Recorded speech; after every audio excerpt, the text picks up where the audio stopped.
Don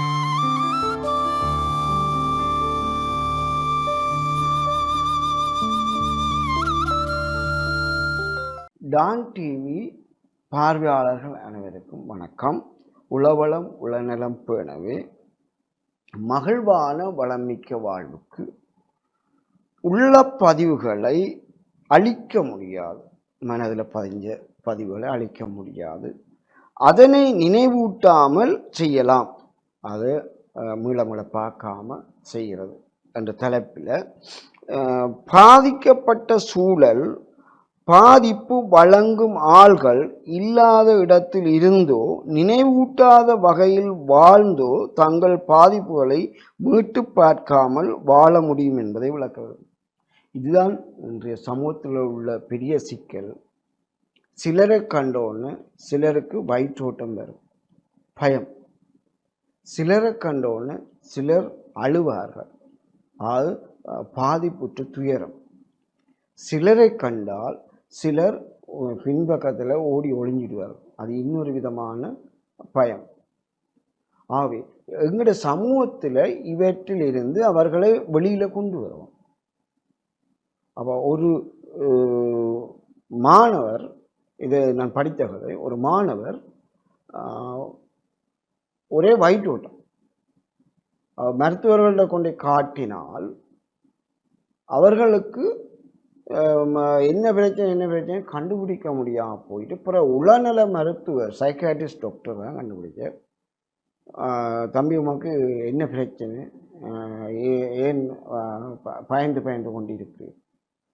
அவருக்கு 10ஆம் வகுப்பு சோதனை பாஸ் பண்ண போனும், ஃபெயில் பண்ண அவமானம், அந்த 10ஆம் வகுப்பு சோதனையை முகம் கொடுக்க முடியாத ஒரு அச்சம், பயம் இருக்குன்னு சொல்லி மருத்துவருக்கு தெரியும்.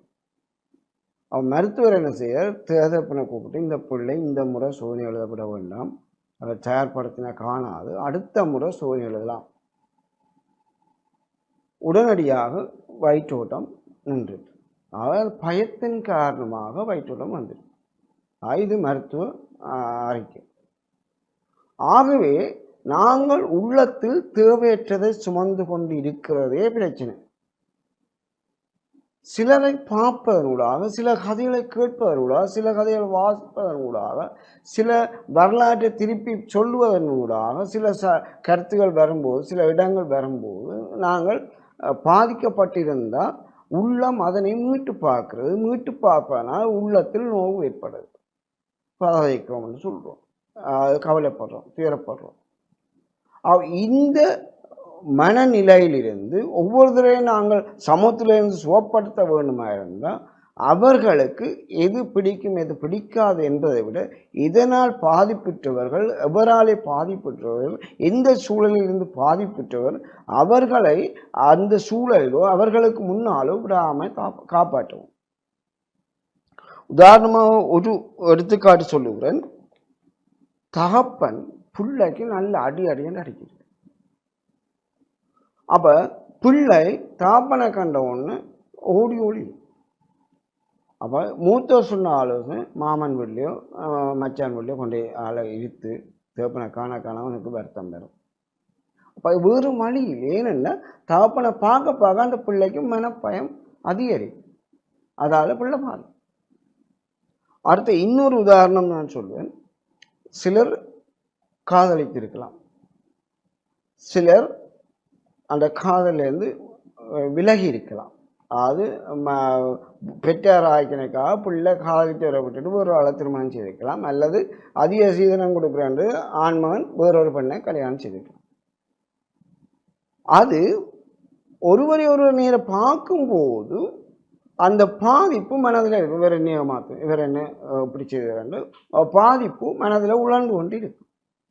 அப்போ அவர்கள் ஒருவர் வேறு இடத்துல வாழ்வதன் மூலம் அதை நினைவூட்டாமல் தடுக்கலாம். சில நிறுவனங்கள்லேருந்து வேலையாளர் வெளியேற்றினா அவமானப்படுத்தி வெளியேறும், அது கூட மனத்தில் பாதிப்பு இருக்கும். அப்போ அந்த வேலை இடத்துல இருந்து வேறு இடத்துக்கு போய் வேலையை செய்யலாம். அது ஒக்குபேஷனல் தெரபி என்று சொல்கிறோம். அது ஒரு நிறுவனத்தை பாதிப்பை இன்னொரு நிறுவனத்தில் போய் வேலை செய்ய வைக்கும். இந்த மாற்று வழிகளின் ஊடாக மனப்பாதிப்பு உள்ள பாதிப்புகளை கொஞ்சம் களையலாம். அதாவது பழைய பாதிப்புகளிலிருந்து நாங்கள் ஒரு தடவை மீட்டு கொண்டு வரலாம். அதனைத்தான் நாங்கள் உங்களுக்கு சொல்லுகின்றோம். அவை பாதிப்பை ஏற்படுத்தாதீர்கள், அது மனதிலே ஆழமாக பதிந்துவிடும். ஆகவே பாதிப்பை மாற்றாருக்கு ஏற்படுத்தாமல் அன்பாலே அனைவரையும் அணைத்துக் கொள்ள பாருங்கள். அதேவேளை பாதிப்புற்றவர்களின் உண்மை நிலை அறிந்து அவர்களுக்கு மாற்று இடவசதி அல்லது மாற்று ஒழுங்கை ஏற்படுத்தி அவர்களை நமது சூழலுக்குள் உள்வாங்க பாருங்கள், அது சுவப்படுத்த பாருங்கள். அவை அவர்களும் எங்களுடன் சௌரங்கள் உறவுகள் என்று பேண பாருங்கள். அவை அதுவே மகிழ்வான வாழ்க்கை அமைக்க உதவும் என்று கூறிக்கொண்டு விடைபெறுகிறேன். நன்றி.